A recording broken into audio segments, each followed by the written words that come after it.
Hello. Hi, everybody. How are you doing? My name's Carl. I'm here today, this Friday lunchtime UK time, to talk to you about the world of TEFL. Welcome to this webinar. I hope you are having a good day wherever you are in the world. So first of all, if possible, I'd like you to just say in the chat where you are in the world, because it's really nice for me to know that there's people out there and who I'm talking to. I really enjoy that kind of thing. And also it just lets everybody else know that there are other people around the world, maybe some people near them, and it lets other people know that they're not necessarily going into this TEFL world by themselves. There's also lots of other people out there. So if you could just type in, hello, I'm blah, blah, blah from da, da, da, da, da, and I'll have a look on the map to see who's the furthest away. Australia. Hertfordshire is not that far away, Ingrid. I'm sorry, but there we go. So my name is Carl. I'm the classroom teacher for TEFL org here in Northern Ireland, where I live. And that means I run the classroom, the courses, the practical courses for trainee teachers in Northern Ireland, basically.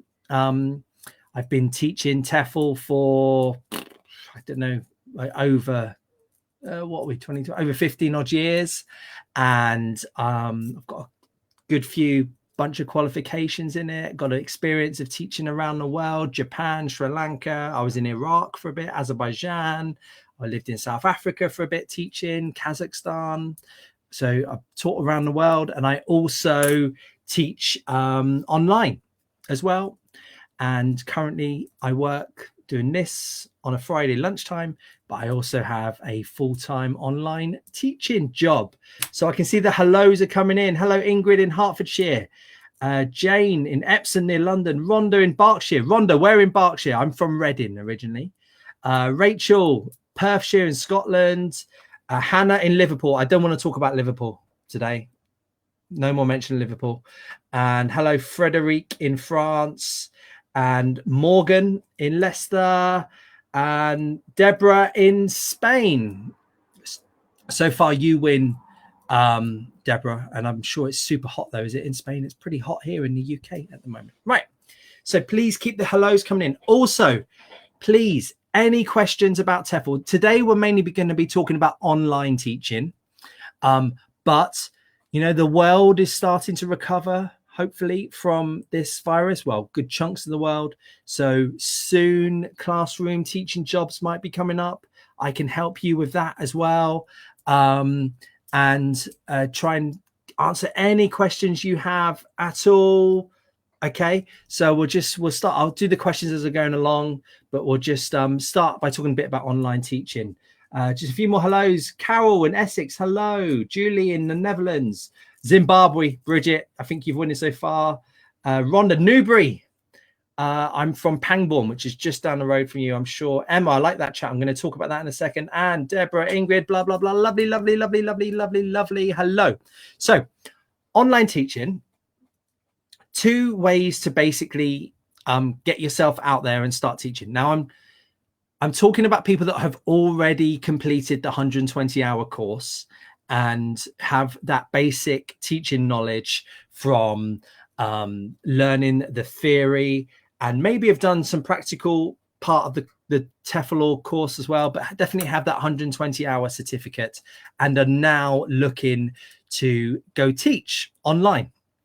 So if you are looking to, you've got your certificate, woohoo, look at me, I've got my certificate, and you want to go teach, you've basically got two ways of doing it online. The first is to go down the route of working for a company. So you would apply for a job, and you would, they would interview you like any sort of teaching job, and then you would eventually, if you pass all the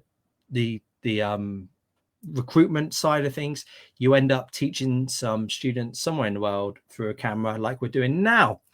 Or the other option is to make yourself your own website, and you kind of market yourself as a teacher, and you try and get students through building your website, through word of mouth, that kind of thing. And then that way you're not getting any, you don't have a boss, you're your own boss, and you take the full amount of money that the students will give you.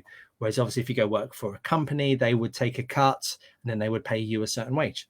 So pros and cons about both. Okay, right. Let's first of all talk about going to work for a company. Right. The pros are you can get started quite quickly and you can get yourself up and running in quite a short period of time.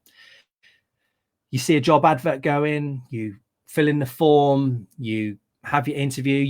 You could not always, but you could be up and teaching within, I don't know, a couple of weeks maybe, or even a week. If they've got spaces, if they're looking for teachers, they've got a lot of students over here that need to be taught, and you're here and they connect you, you get your hourly wage like that.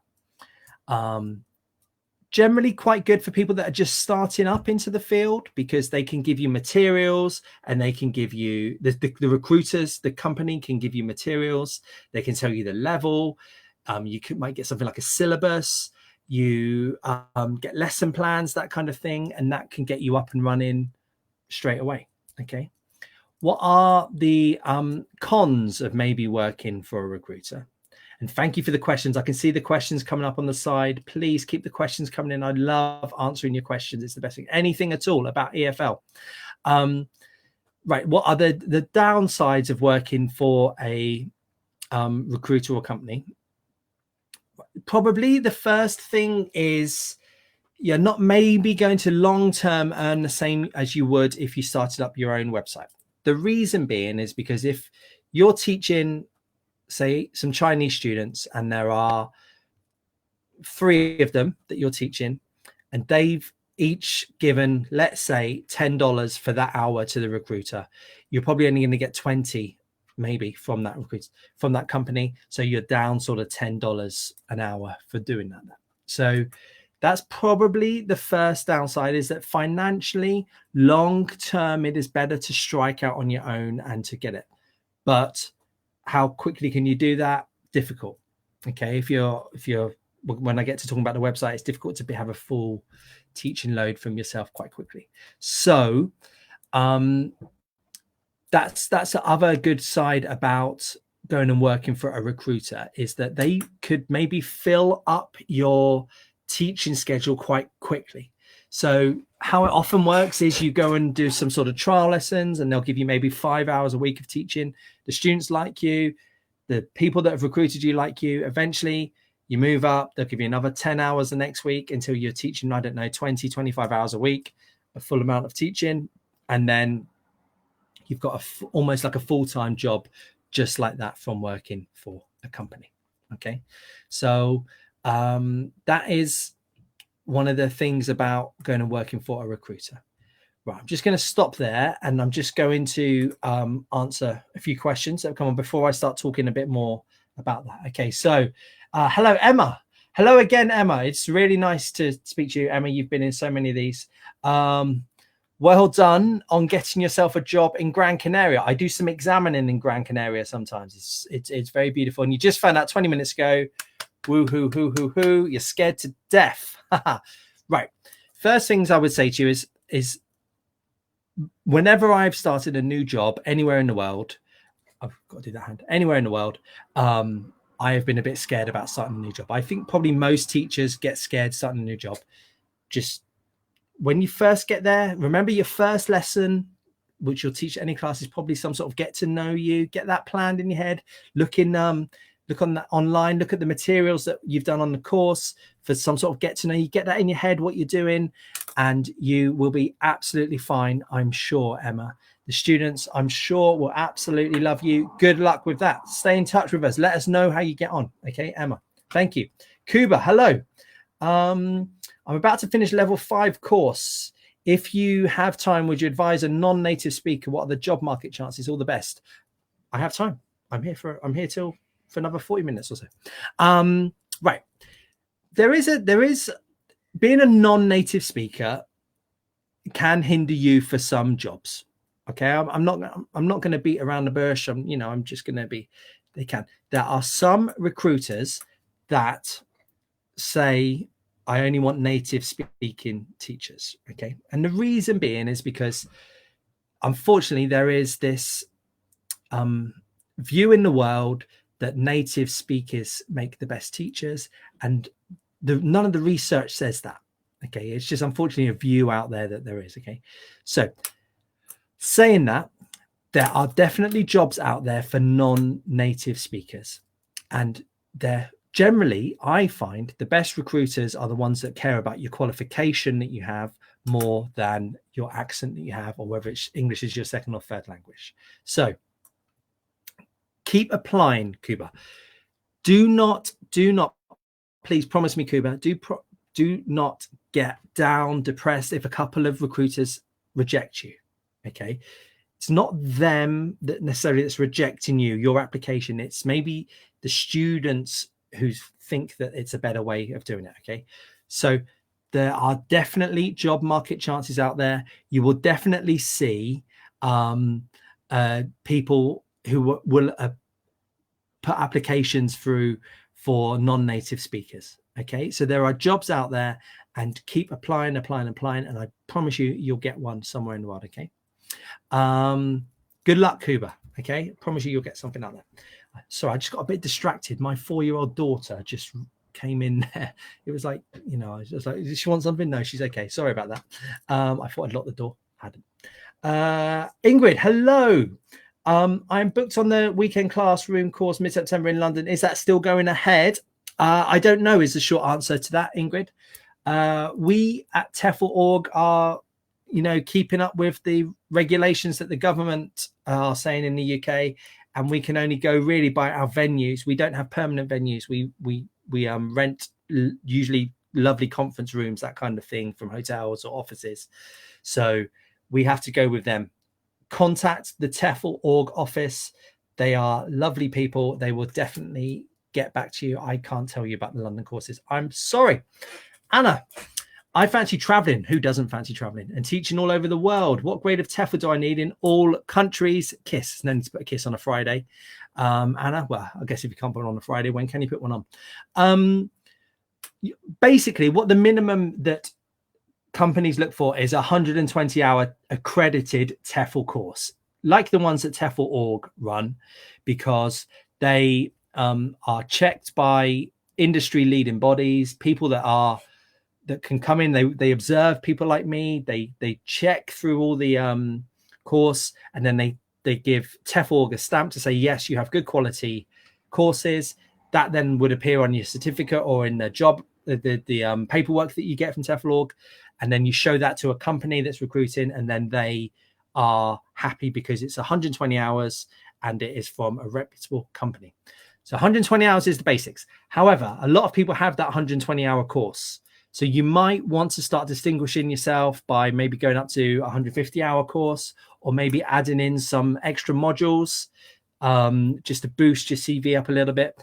But 120 hours is the basic one for working.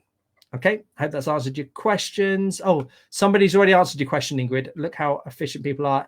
Emma, no problem. Hi, Paul in Glasgow. Hannah, hello. Any tips on how to do trial lessons or watch lessons as part of the interview process? The idea of being watched scares me, especially as I'm just starting out. Right, Hannah, being observed as a teacher is something that will happen to you all throughout your career. Okay. Every company I've ever worked for, and some of the online gigs I've done, has had somebody either in the corner of the classroom sat there with a clipboard writing down everything I've done, or they've logged in and then they've sat in the corner and they've done that. So unfortunately, it is something that you will have to get your head around. It's going to happen to you as you go on. Right. The trial lessons. So many recruiters, they ask people to do a trial lesson, and that's some sort of recorded video. If it's online, something like this, where you've got your webcam and you do some sort of lesson. What are they looking for? They're looking for, first of all, personality. Okay. They're not really looking for people that are going to try and teach English a little bit like this. Yeah, right. So this is the past participle, and this is how you make the past simple. They're looking for people. Hi, how you doing? Like, hi, welcome to my lesson. How you doing? Putting people at ease, having a bit of personality about them, just having a bit of energy. That's the first thing. So practice turn your webcam on, work, practice just sort of seeing yourself, looking at yourself, and make sure you're smiling, make sure there's no sort of hidden, up and down bits. Okay. So just first thing is just work on that confidence of seeing yourself like that. Take it slowly. Don't try and do too much in the trial lesson. And in the trial lesson, give the students, which will probably be the recruiters, they will pretend to be students, give them a chance to speak. The worst type of lessons are ones where the teacher is talking, and the students are not talking. So just when you're planning it out, think, right, the student can talk here, the student can talk there, the student can talk to each other there. Make sure you just give in lots of time to let the students talk. Okay, I hope that helps you, Hannah. I will get back to my main point, but I love these questions that are coming in, so I'm just going to keep going. Mark, hello. Is this a great time to enter the online teaching market? Will it be quite saturated with teachers moving online due to COVID? Interesting, Mark. Right, okay. When the lockdown started to happen around the world, there was a mad rush to get into online teaching. I'm not going to lie, there was a lot of people applying to become online teachers. Okay, and it sort of reached a peak where the recruiters, there was the demand from the students, and I do believe there still is the demand, but the recruiters just couldn't keep up with the amount of applications they had going. Okay, that was part of the problem. And I don't necessarily think it's that the market is saturated with teachers. I just think they can't keep up. At the peak of, so sort of a month ago, 6 weeks ago, something like that, they couldn't keep up. There's no scientific evidence. This is just what my observations are, that they couldn't keep up with the demand. Basically, they couldn't match teachers to classes quick enough. So teachers were replying and maybe not getting work. However, I do believe that has caught up now, and there are definitely still online jobs out there. And I know people that have started online teaching within the last sort of week, 2 weeks. So you might be a little bit late to the party in terms of you could have got a job a while ago, but I think there is definitely work out there. And this is my thoughts. I do believe that teaching EFL, teaching languages is going to, it will go back into the classroom. I'm not saying it's going to be fully online, but say before it was, I don't know, 90% in classrooms, 10% online. I believe that online percentage will still be growing even as the world starts to get back to normal again, if there's a vaccine, something like that. So I think that there will be an online teaching market going forward. Okay, that's what I believe. So I think it's a good as time as any. Yeah, why not? Why not at all? Good. I hope that answered your question. I feel like I'm talking a lot today, but perhaps that's my job. Deborah, hello. How long does it take to get a job after you complete the course and start applying immediately? Is there a ratio of success versus rejection? I hope you've not been rejected a lot, Deborah. Although it comes to all of us at some point in our life. Right. So I don't know whether you're talking about classroom jobs or whether you're talking about online jobs. Let's go with online, because I think that's what a lot of you people are still talking to us about and are still wanting to find out about. So you complete your 120-hour course, you got your certificate, and then you start applying to recruiters. Now, you might get lucky and they might have a load of students that are needing teachers and they haven't got enough teachers. You could be up and running within a week, 2 weeks, something like that. Okay. However, I do know of people that have, applied a good few times and then not trying. If you apply for a job and you do yourself a trial video and you get rejected from that, don't lose hope. Okay. You will find work. Okay. You've got to learn from your trial video. Okay. So look online and don't necessarily find a video online and try and copy it. So there's lots of things on YouTube about people saying, okay, this is how you do a trial lesson for Palfish or whatever the language schools are called. Don't necessarily copy them, because you've got to use your own personality. You've got to get something that you're comfortable with. But look at how the lessons are structured. Look about the things where you get the student talking time in, and see if you can go from there and try and adapt your video. keep learning from every video that you make. Okay, don't just think, okay, I've made a video for my trial lesson for my recruitment, that'll be fine. No, just you've got to look at it, you got to edit it, you got to go in it and just have a little think about it. Okay, if it is to go work in a school somewhere, depends where it is in the world. If you're in the UK, you know, to go to Asia, if you want to get yourself to Asia, you know, you could be 3 months, 4 months before you get yourself out there, because you've got to get your visa sorted, you've got to get inoculations, that kind of thing. You know, the process takes a while. If you're going to Europe or something like that, you know, you could apply, and then if there's a flight going, get yourself out there a couple of weeks later, maybe. Yeah. So there is a ratio. No, there's no sort of say I'm saying you're going to get rejected by 2 jobs before you get your first job. No, I can't say that. There's a little bit of luck involved, but the most side of it comes from your tenacity to keep applying to places, and how well you present yourself in your CV, that kind of thing. Okay, good. Ingrid, no problem. Deborah, hello again. Does TEFL assist with designing a resume? There's a CV guide online, I think, if I remember correctly. Have a look at that. Okay, just see what you can find on that. There is definitely some help on the TEFL.org website. Maria Lavers, hello. What about the teaching experience? How can that be done online? Do you mean as in how can you teach online? Is that the question, Maria?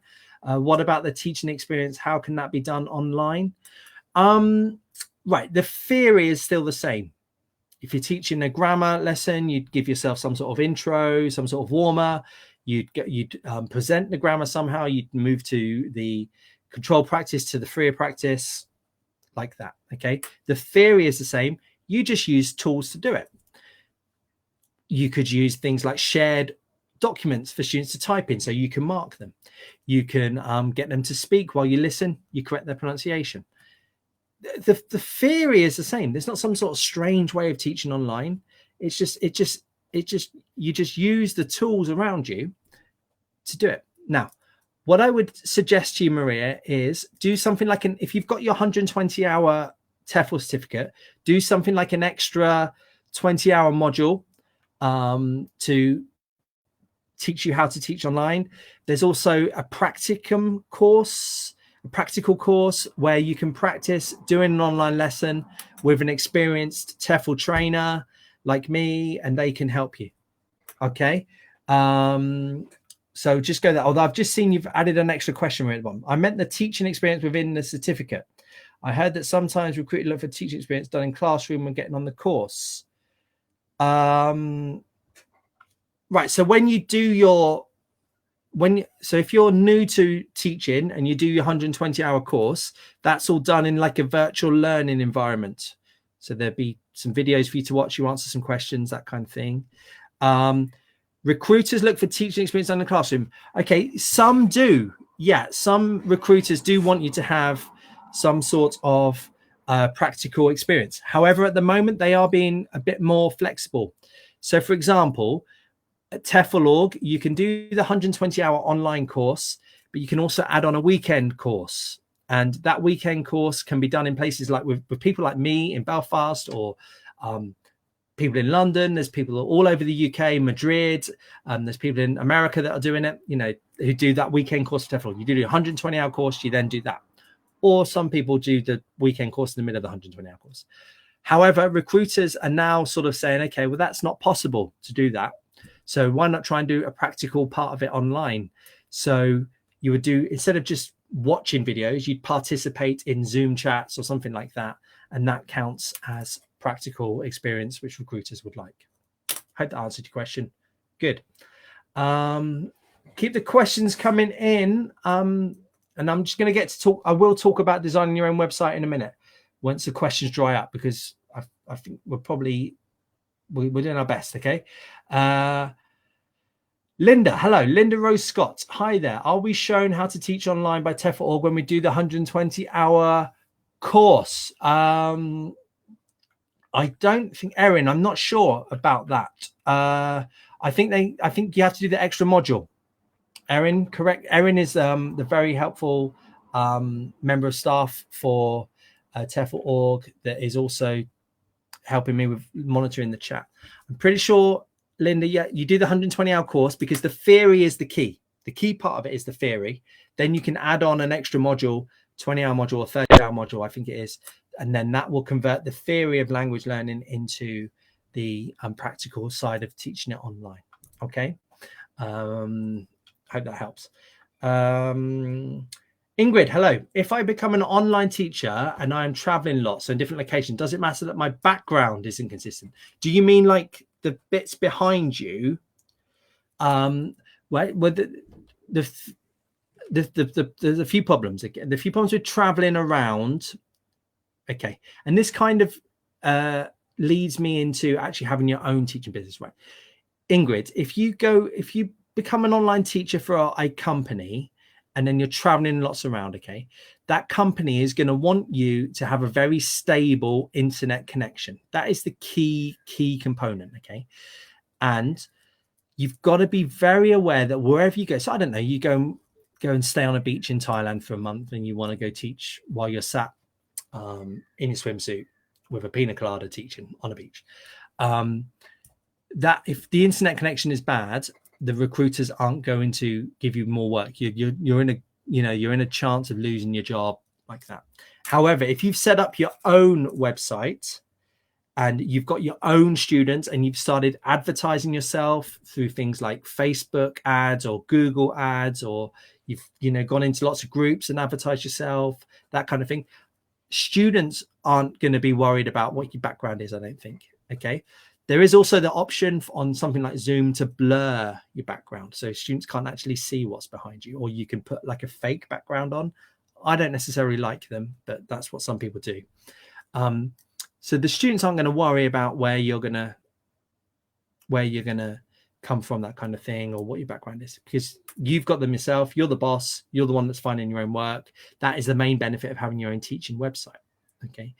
The other main benefit of having your own website is that you can sort of narrow down what it is you teach. So you might say, okay, well, I'm going to be Ingrid, the speaking teacher that teaches presentation skills. And you are known in the EFL world as Ingrid, the presentation skills teacher, something like that.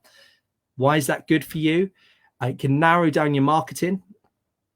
You can get more, you can focus your marketing more. Instead of spending lots of money on generally teaching English, you're actually focusing on very key words when people type in, that kind of thing. Also, it's good for you because it cuts down on your preparation time, because you've got a bank of lessons just on this one subject that does it. That's what you need to do. Okay, so just be careful. The other problem you've got with traveling around the world, doing it in lots of different locations, is the money. How are you going to get the money to you in Thailand? That kind of thing. Possible. Lots of people do it, but just be careful. All right, good. So I think I just covered a bit about working on your own website. Hopefully that helps. Let's keep going with the questions though. Joanna, I recently completed the 168-hour course. How can I make myself stand out against other applicants who are more experienced TEFL tutors when applying for online teaching roles? Okay, Joanna, first thing you need to think about is, have you done anything in your other work life where you have trained people in some description? Okay, so have you, I don't know, trained someone how to use a till if you've worked in shops? Have you trained people in, I don't know, how to do sales? Whatever it is, whatever your thing is, get that into your CV, because that counts as teaching, training experience. Go for that. All right. The other thing is, see if you can maybe try and get some volunteer teaching jobs. Just Google ESL or ESOL volunteer teaching jobs. And if you're in the UK, you can try and get some work through that. Okay. It's not paid, but it does make you feel good inside, but also it does help your CV to stand out a bit at all. The other thing is, start maybe advertising yourself as some free lessons. If this is something that you're really worried about, get onto different groups in Facebook and say, hi, I'm Joanna. I'll teach you for free for an hour. They don't expect anything. You're not under a huge amount of pressure. You just go through that and see how you go with that. or charge them a minimum amount, $5 an hour, something like that. Okay, just try and build up your experience. Okay, and just go from that. The other option is to do more modules.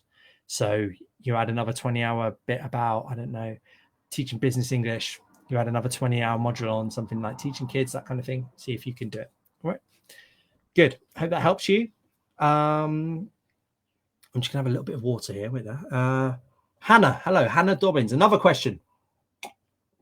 And thank you for putting your hand up, Hannah. Always appreciate that as a teacher.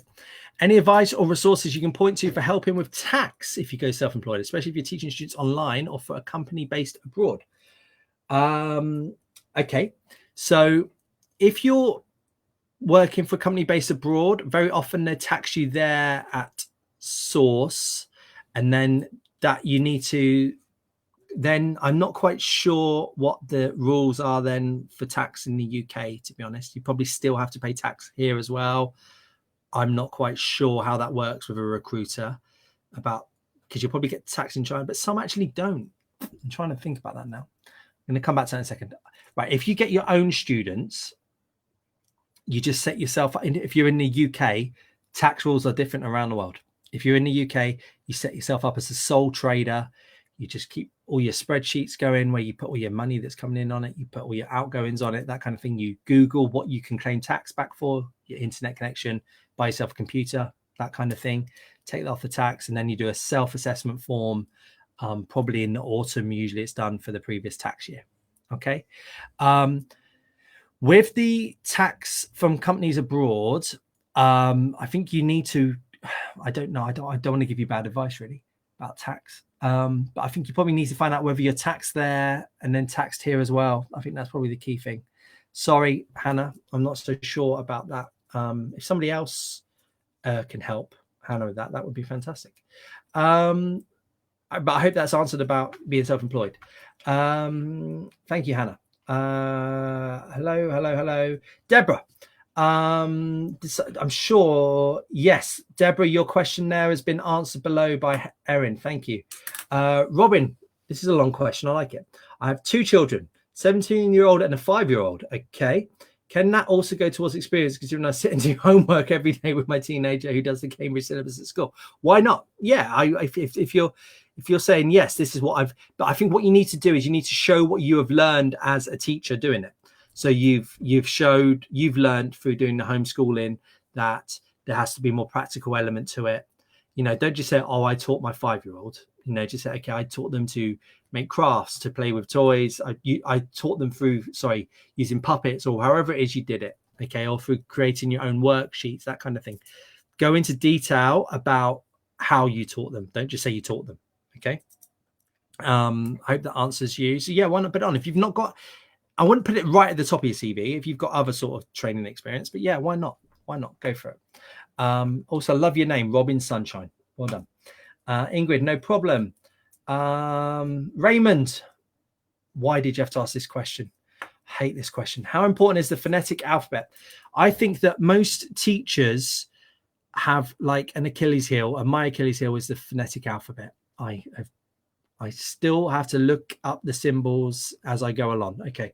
How important is it? I think it's not as important in 2020 as it was in 1980 or 1960 or the year 2000. But that doesn't mean it's not important. Lots of students around the world still learn the pronunciation through the phonetic alphabet. And if you type into Google, if you want to find out what the symbols are, if you type into Google define, DEFINE, and then the word, gives you the phonetic alphabet symbols. Dictionaries still use the phonetic alphabet symbols. I've got a dictionary there that has the phonetic alphabet symbols in. So that is still used around the world. How is the best way of doing it? Is to just try and learn 2 or 3 symbols a day. Don't try and learn them all at once. Okay. It is a killer, but I would not think that you can't be a good teacher through not knowing it, Raymond. Okay, good. Carol, is that a question? No, I think that's just a point where you're chatting to everybody. Thank you very much for that. Raymond, okay, good. You're helping Hannah, lovely. Right, Aaron, hi. Hi, Carl and Aaron. Yep, thanks. Please do. Aaron is She knows way more than I do, I'm sure. Just get involved with her. Most of the job adverts I've seen have required degree level education in their job requirements. Are there any sites or agencies that provide work specifically for TEFL graduates, please? So you're looking for TEFL jobs without degrees. Yes, we have a blog post on our website which lists ones that don't need degrees. What I would say to you is, Erin, think about countries where you can work without visa requirements. So, for example, if you can work in Spain, very often they don't need you to have a degree. If you want to go work in Japan, China, Korea, they often need you to have a degree because the visa requirements to get a work visa are the people have to have a degree. Okay, so think, okay, there are parts of the world where you do need a degree. However, within those parts of the world, there are recruiters that might take you on, especially for online teaching, without a degree. Have a look, keep applying, and maybe don't narrow yourself down to one place in the world. Broaden yourself out a bit. Okay. Good. In South Africa, great, Robin. That's good. Hello, thank you, Hannah. I think I've answered your question. There we go. Debbie, hello. Having searched online, the amount a tutor can earn varies greatly. What is the average? Good question. Right, I would say to go work for a recruiter, probably the average is about $18 an hour, roughly. The thing you got to think about is, to someone working in London, someone living in London, maybe like $10 or $11 an hour isn't that much money. They could probably go work in a supermarket and get about the same. But if you're an online teacher in somewhere like India, that's quite a lot of money to you. So yes, the amount a tutor can earn varies greatly. If that is something that you want to control yourself a bit more, then really set yourself up to do it your own way is the only way that you can sort of guarantee that you'll get paid the amount of money that you want, 30 quid an hour, whatever it is. Okay. All right. I hope that answers your question, Debbie. It's just difficult. Depends on where you are in the world, whether you're happy to earn that much money. Okay. Right. Hello, Anne. I've just completed the course and I'm keen to start teaching. Good, but I didn't have a degree. Is it worth me applying for roles that request one? Right. First of all, I would look on the TEFL.org website for the blog post where they talk about jobs which don't need a degree and apply for them first. Yeah, but then when you're going through the forms, or if they're like, okay, please fill in this form, quite often you can copy and paste from different forms. Why not have a go at applying for them? Why not? You never know what might happen. They might have a massive demand for teachers that week and not have enough teachers, and application comes to the front. Oh, look, she looks fantastic. Oh, she hasn't got a degree, but you know what? We need teachers. Go for it. There's no harm in trying. I always love that saying. No harm in trying. Go for it, especially if you've got that other teacher training experience you've got there. Go for it. Okay. Robin, no problem. Hannah. Oh, hello, Hannah. Thanks for keeping the questions coming today. How do you arrange planning for your lessons? Do you advise setting aside a day to plan for lessons? How much time experience should it take to plan one lesson?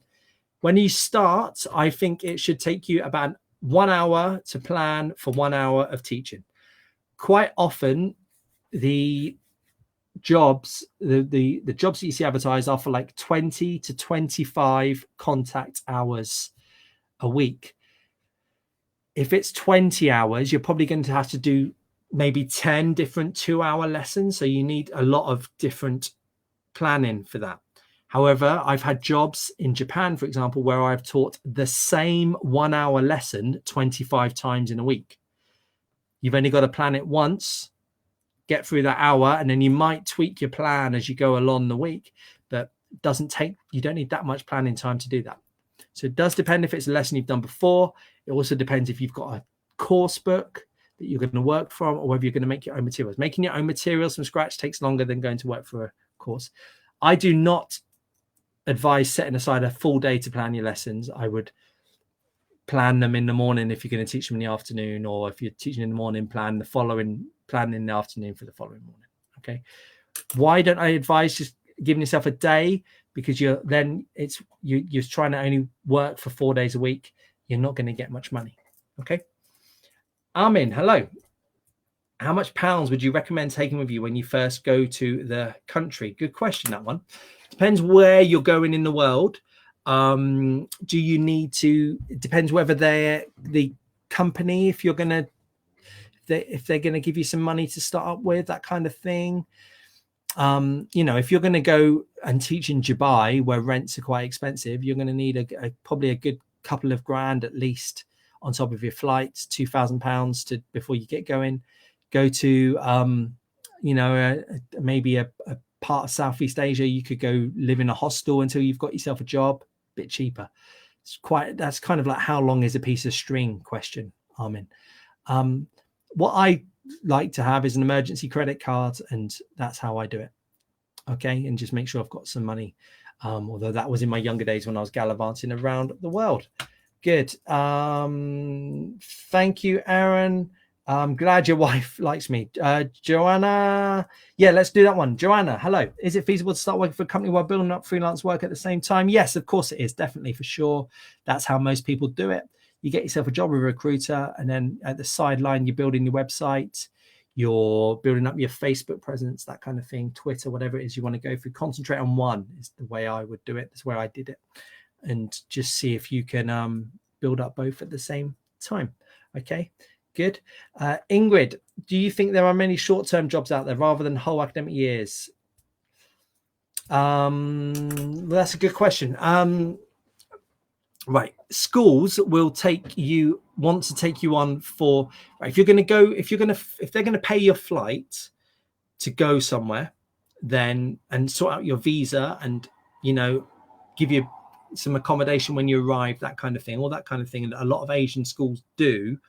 They're going to want you to stay for a couple of years, probably at least 12 months. Okay. If you're looking for short-term jobs, 2 or 3 months at a time, the best way to do that, and it's going to cost you more money, is to fly out there yourself, and you knock on a language school's door and you say, hi, I'm here. Can I have a job for 2 or 3 months? If they need you, then yes, they'll go for you.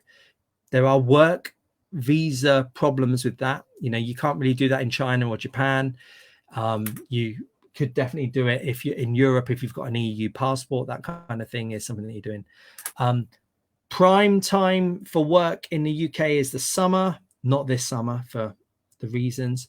But there's always 2 or 3 month jobs going in the summer, always in the UK. Good. I hope that answers your question. No problem, Hannah. Deborah, what did I do before teaching? Has this been a good experience for you? Right. Okay. I started off as a mobile DJ. And before that, I used to do weddings and birthday parties and that kind of thing. And then I was a travel agent. And then I decided that I wanted to travel. Then I went traveling before I was a travel agent. Then I was a travel agent. Then I decided I wanted to be a teacher at the age of 25. And then I went off, and it has been an amazing experience for me. It's been the best thing. I've Japan, Sri Lanka, Kazakhstan. I'm just looking at the map as I'm going. I was in China for a good chunk. I was in Iraq for a bit, where I met my beautiful wife. I was in Azerbaijan. I teach in the UK, and now, because I've been doing it a long time and I'm experienced and got a good level of qualifications, before lockdown, I was being flown into Spain and Italy to do work for schools there. So it has been a great experience for me. Yes, it's been fantastic. And I do miss gallivanting around the world. But I have a mortgage and a 5-year-old girl and a dog now. So a bit more difficult. Okay. But it's a fantastic experience. I recommend anybody, if you're thinking about it, just take the leap, go for it. You'll be fine. Good. Mark, good question. Does having foreign language skills make you more appealing to recruiters? Right. I think that recruiters, if you've learned a language yourself to a good standard, yes, it does help. So the reason being is because quite often when you study the grammar of another language, you learn more about your own grammar as well. You sort of compare it.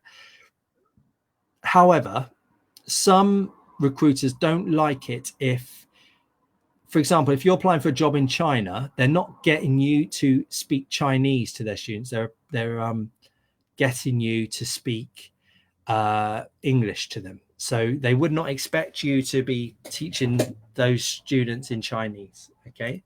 Sorry, there's a big motorbike just gone past my window. So yes, it can help you, make you more appealing, but it's not going to necessarily get you a job. There are some parts of Spain and Italy where they quite like you to have a bit of Spanish and a bit of Italian just to help you settle in. Okay. So yeah, I think it can't harm, but don't think it's automatically going to get you a job somewhere. Okay. Hi, Fiona. Living in Ireland. I'm in Northern Ireland myself, hoping to teach online. My available hours will be 9 a.m. to 1 p.m. What time does China lessons start online? Okay, right.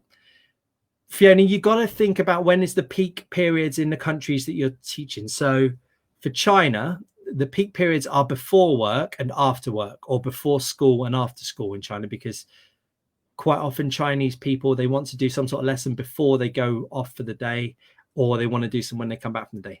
So work out the time difference. I do know people that get up at 3 a.m. in the UK time zone or Western Europe time zone to teach Chinese people. Okay. 9 a.m. to 1 p.m. you are kind of limiting yourself a bit, because you're going to miss the ones before 9 a.m. I think, what is it, +6 to China? That's sort of 3 in the afternoon Chinese time. You know, you're probably starting from about 11, 12, 1 p.m. That's when it starts to get busy. Okay. So you are sort of limiting yourself. Don't limit yourself to China. Think about, can you do online lessons for Spanish people, for Italian people, for Russian people? Big market, that kind of thing. See if that can help you. Okay. Hope that answers your question. Ingrid, no problem. Joanna, what is the best way to, we're going to do 2 more questions and then we're going to be run out of time, I think. What is the best way to negotiate working hours? Varying time zones would be a factor. If you're, unfortunately, you have to work when the students want to have the lessons. That is, you know, there's no way of sort of saying to recruiters, do you know what, I only want to work at 10 o'clock on a Tuesday, because they might not have students at 10 o'clock on a Tuesday. So unfortunately, you've got to be a bit flexible, and you've got to fit in with when the peak times are around the world. Okay. So there isn't really much negotiation, especially at the start of your career. After you've been there a while and the students love you, that you're getting good feedback, then you might have a bit of feedback, but bit of negotiation in there. At the start, there's not going to be much negotiation that you're working out. You've got to work when the students are there. Okay, good. Ingrid, I'm free. But up until Easter, I was freelance, but now I've gone back to work for an old employer. In September, I will go back to being freelance, just because I wanted to do the job for a bit. But freelance is how I've been for a good few years. Okay. Last question, I think, Hannah. If you're self-employed and have just started teaching, do you advise charging less for lessons due to lack of experience? You don't want to undercharge and undervalue yourself. Right. If you're in the UK, Hannah, you've probably got an amount of money in mind that you want to do it for. When I start my website, when I do it, I charge people £1 for the first hour, maybe. And then after that, I put it up to my rate of pay, which is substantially more than £1 an hour. Think about what you're happy to do.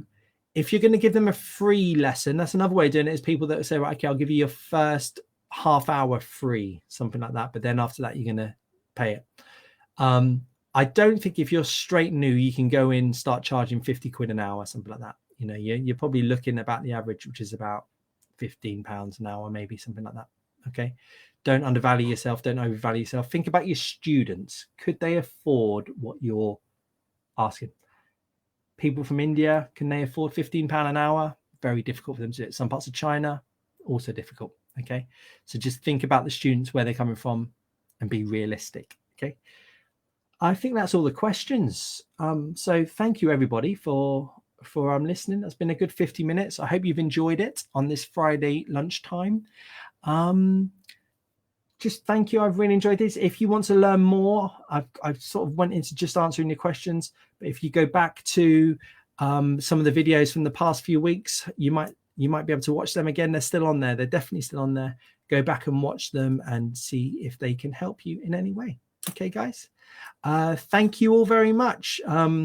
If you did like this video, please send it a like. Please just type in thank you very much. If there's something we could have done to have improved it, please let us know. All teachers need feedback. Feedback is good. It's how we learn. Have a good day. Look after yourselves, everyone. Okay. Cheers. Bye.